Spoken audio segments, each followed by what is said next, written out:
Okay. I can't remember which year it was. Of course, after 10 years, we too have our urban legends. This is the infamous AIDS Lifecycle participant hits a... Well, if you're a vet, you've heard this one before in some iteration. So I'm sitting here with Brendan Patrick, a multiple-year AIDS Lifecycle writer. It's like 10. And wow. 10 years, ALC 10 years. So you've written every single ALC? No, that's not true. I've written 6 of them and been a roadie on the rest. Ah, okay. And you told me that there was a story that you had that had to do with a cow. I think this was AIDS Lifecycle 3, maybe. And one of our riders got a little bit off course and somehow in the middle of the road managed to hit a cow. Now the cow was fine. Don't get me wrong, the cow is fine. The bike, on the other hand, we have some issues to talk about here. Oh, wow. So the guy hit the cow. The guy hit the cow. The guy was fine. The cow was fine. But the bike, that may be another story. Okay, so basically the rule of thumb here is avoid cows when you're on AIDS Lifecycle. Absolutely. You know, the bovine is kind of a bad call. Okay, well, I heard it a little differently. I heard that an AIDS Lifecycle participant was actually trying to be first at AIDS Lifecycle and inadvertently decided that it would be a good idea to try to cross a field and cut the course. And as he was passing through this field, he actually hit a cow in the middle of the field, thus not hurting himself, but definitely hurting the bike and making the cow uncomfortable, if not a little bit spooked. So the moral of the story is actually, number one, don't cut the course. That's a really important lesson, lest you hit a cow. And number two, it's not a race, it's a ride. Welcome to the first AIDS Lifecycle 10 podcast. My name is Lisa Hatchadorian, and I am a cyclist representative for AIDS Lifecycle. And coming up, our first program for the Newbies. Have you ever thought to yourself, okay, I've signed up for AIDS Lifecycle, now who's going to help me train? Well, we have some very dedicated volunteers called Training Ride Leaders, and these dedicated individuals will help you to train well. And here is one of our wonderful, extraordinary training ride leaders, Mark Botello, who will describe what he does as a volunteer training ride leader. I'm sitting here with Mark Botello, who has been a training ride leader for how many years? For 4 years, and he's been a wonderful asset to AIDS Lifecycle, and he's going to describe what a TRL or training ride leader actually does. So thanks, Mark, for being here. You're welcome. How are you? I'm fine, thank you. And you? I'm fabulous, thank you. So let's talk about TRLs. TRLs, you know, training ride leader, pretty much the name says that all we do is train. We take people out on training rides and take them through their paces and help them learn what they need to learn in order to get through a ride.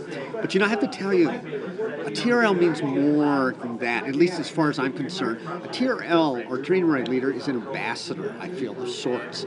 A person who they're the first face that this new person coming onto the ride sees. And they kind of set the tone that says, we will help you with anything you need, we'll keep you safe, you won't have any problems, you can do this. We're in all sorts of support. We're really about supporting the rider and getting them trained. That's not to say that the training is very important. And I think that's what we have to remember, is that we're not just there to say, to teach them how to turn right or turn left or stop or anything like that. Those are important skills, but at the same time we support them and we say, hey, you know what? You can really do this. You have to dig deep, but you'll be so pleased with yourself that you're able to accomplish this amazing feat. And we're just a small part of it. That we as TRLs are able to say, hey, see, I knew you could do it. I knew you could. Remember when you couldn't shift gears and you didn't know how to stop, or you didn't know how to clip in, you kept falling over or something like that? We're there to say, you can do this.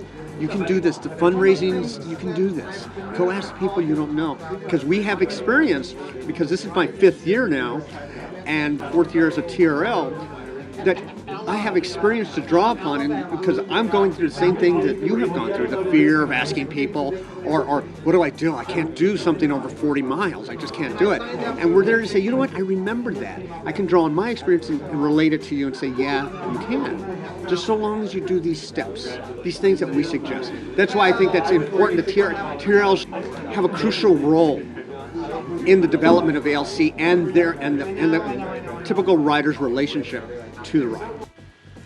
That was Mark Botello, training ride leader extraordinaire and ambassador for AIDS Lifecycle 10. Aren't we lucky to have Mark Botello on board with us? As well, aren't we lucky to have all the training ride leaders? There are upwards of maybe 60 individuals who dedicate their time and energy to this. So thank you so much for being there for us. Coming up next, where do your donation dollars go? Have you ever wondered? Well, I was lucky enough to catch an interview with Jimmy Ramos, who heads up the Prevention on Wheels mobile unit. He is the program manager for Prevention on Wheels, or the POW van. So here's Jimmy Ramos to describe what he does on the POW van. Hi everyone, this is Jimmy Ramos, and I am the program manager for the Prevention on Wheels mobile testing unit. We are a program of HEP, which is Health Education and Prevention Department. One of the things about Prevention on Wheels that's so wonderful is that it is a testing unit for HIV, and it's mobile, so you can go anywhere to test people for HIV. And do you? Where do you end up going, and how do you end up running this program? And we are funded by the Los Angeles County Public Health Department, which is their division of Office of AIDS Policy and Procedure. And we are funded to provide services here in Los Angeles County, which would be Hollywood, West Hollywood, Echo Park, Silver Lake, Los Feliz, downtown Los Angeles, and South LA. And so those are the geographical areas within Los Angeles County that we provide services. About how many people will you end up testing? It ranges. We will go anywhere from 6, and on a high night or a very busy day / night, we could test upwards of 20 people. Yeah. Wow, that's fantastic. So that's a lot of people to test per day. Let's say I'm walking down the street and I see the Prevention on Wheels vehicle, and I say to you that I might like to get tested. What would happen next? We do confidential testing on the Prevention on Wheels mobile testing unit, and confidential testing requires us to verify your identity. So we would just require that you had some form of picture ID. So the first step would be I would walk into the van and I would give some kind of picture ID. What would happen next? You would swab your gums, and that would then take both of an HIV antibody sample that we would then administer into the solution. 20 minutes thereafter, we would know what your results are. Wow, 20 minutes? That's all it takes? 20 minutes after we've administered the test. So let's say it's 20 minutes later and you have my result, and the result is positive.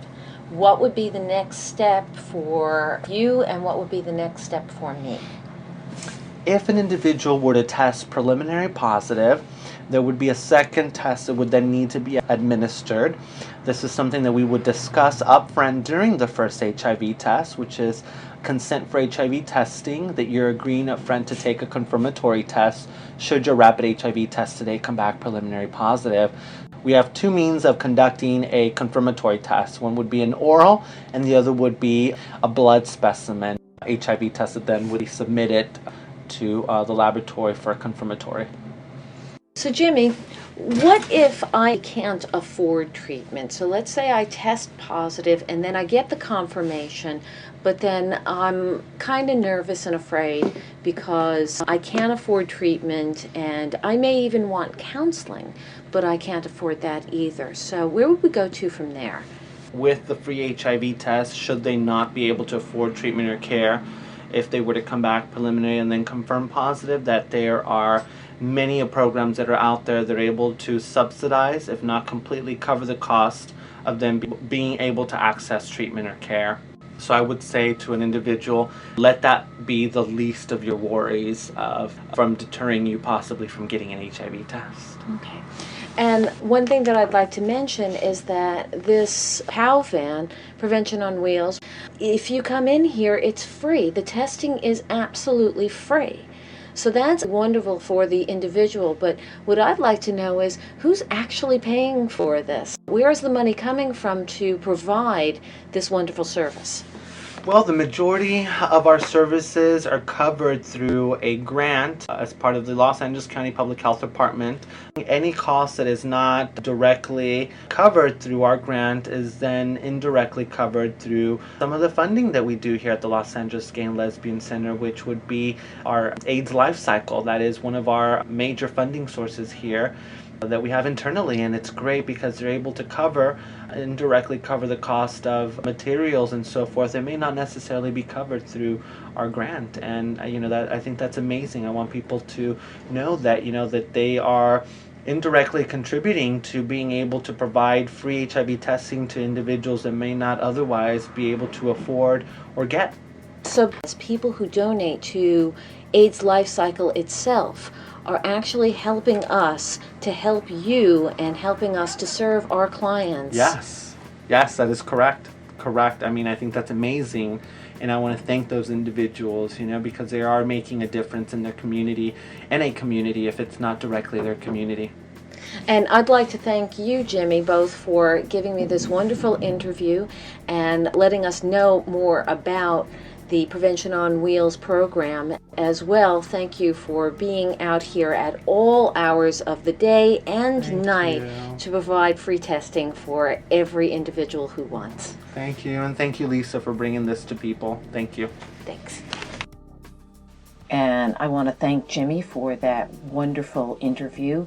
By the way, in case you're wondering, each one of those HIV tests that is free actually costs the Gay and Lesbian Center on average about $25. So think about that when you are donating to the Gay and Lesbian Center, how important those donation dollars are, because every $25 worth is actually possibly saving a life or helping someone to know their status and therefore live a better quality life.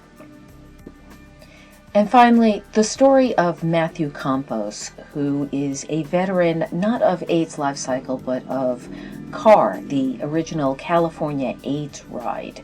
And he rode in California AIDS Ride 3, so that's a very long time ago.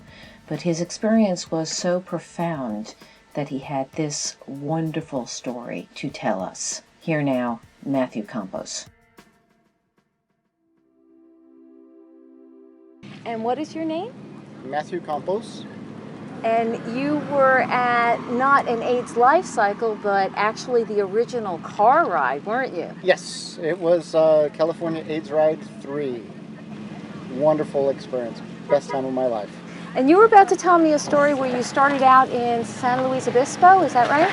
Well, we were actually coming down from Monterey. We had just ridden through Hunter Liggett. It was a very hot day, and this is just kind of an example of the community that the ride is. I call it a utopian community. I mean, it really is phenomenal.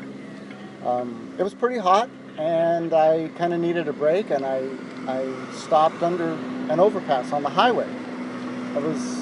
The only breeze was when the trucks would come blowing by, and you got a little bit of breeze, and you could cool off. And I sat there for maybe 15, 20 minutes. I was going to sit a little bit longer, but quite honestly, I got so tired of everybody asking me if I was okay. Because everybody that came by, are you all right? Is everything okay? Can I do anything?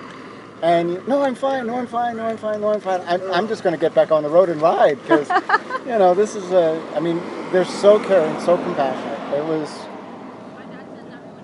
It was what, 15, 16 years ago, and it's still a highlight of my life. I always look for any opportunity to share my experiences of the AIDS ride. Wow. Okay. And are you going to come back to us? Oh, I always say that I think about it every year, to be very honest. I do think about it. I'd love to be, if I can get a motorcycle, I'd like to do one of the little motorcycle roadie volunteers. Yeah. Volunteering would be just awesome. I'd love to do that. And yeah, I'd love to ride again. My bike, though, that I did use on the ride, I had for a couple of years after that, but was stolen. And I still had all of my AIDS stickers on there, AIDS ride stickers and everything else on the bike, and I couldn't take them off. It was. It's a badge of honor, isn't it? It really was, and I was just devastated when it got stolen. Because that was my partner. We rode 562 miles in 7 days together, thick and thin, and I really miss it a lot. Well, thank you very much for sharing your experience. Oh, pleasure's mine. Thanks for asking. Thanks much to all of our interviewees. That is Brendan Patrick, Mark Botello, Jimmy Ramos, and Matthew Campos. Thanks to all.